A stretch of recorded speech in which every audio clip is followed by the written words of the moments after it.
بہت پرانے زمانے کی بات ہے جب حضرت نوح علیہ السلام کی قوم پر عذاب آیا اور وہ زمین سے مٹ گئے۔ ان کے بعد ایک طاقتور اور زبردست قوم ابھری جسے قوم عاد کہا جاتا تھا۔ عاد ایک شخص کا نام ہے جو حضرت نوح علیہ السلام کی 5ویں نسل اور ان کے بیٹے سام کی اولاد میں ہے۔ قوم عاد کے 13 خاندان تھے۔ عمان سے لے کر حضرموت اور یمن تک ان کی بستیاں تھیں۔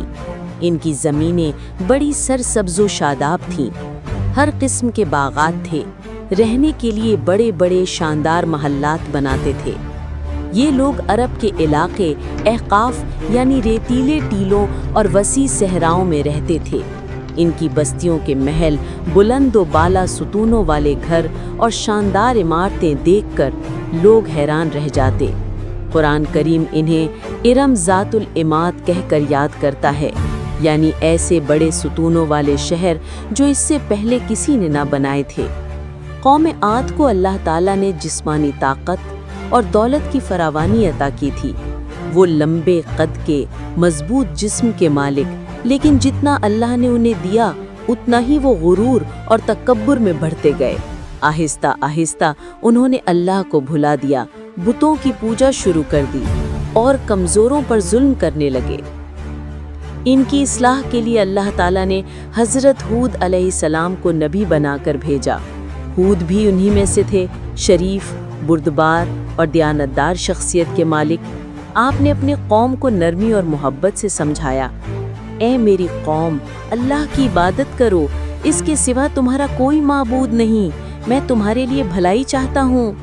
لیکن قوم عاد نے کہا، ہود، تم نے ہمیں کسی نئی بات کی طرف نہیں بلایا، ہم اپنے باپ دادا کے معبودوں کو نہیں چھوڑیں گے، ہمیں لگتا ہے کہ تم پر کسی بری آفت نے قبضہ کر لیا ہے۔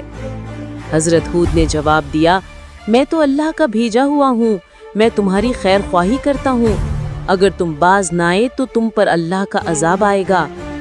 قوم عاد نے بجائے توبہ کرنے کے مذاق اڑایا، ہود کو جھوٹا اور مجنون کہا۔ وہ اپنی طاقت پر گھمنڈ کرتے ہوئے بولے، ہم سے زیادہ طاقتور کون ہے؟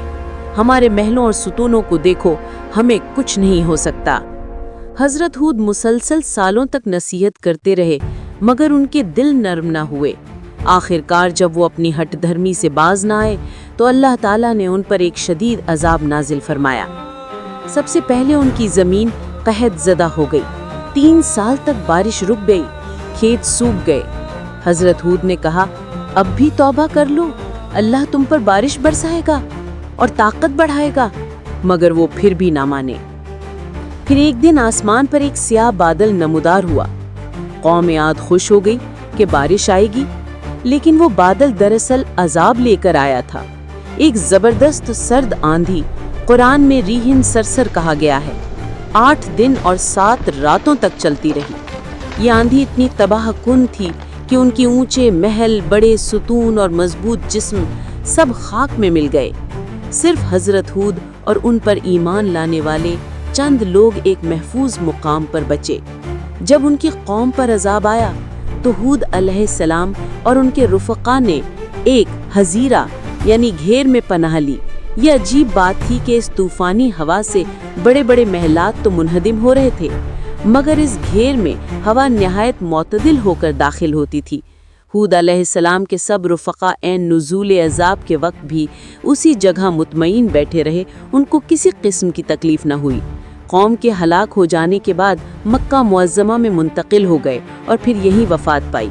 یوں ایک زبردست اور طاقتور قوم اپنی نافرمانی اور غرور کی وجہ سے مٹ گئی، اور آج ان کی بستیاں احقاف کے ریگستان میں قصے کہانیاں بن کر رہ گئی۔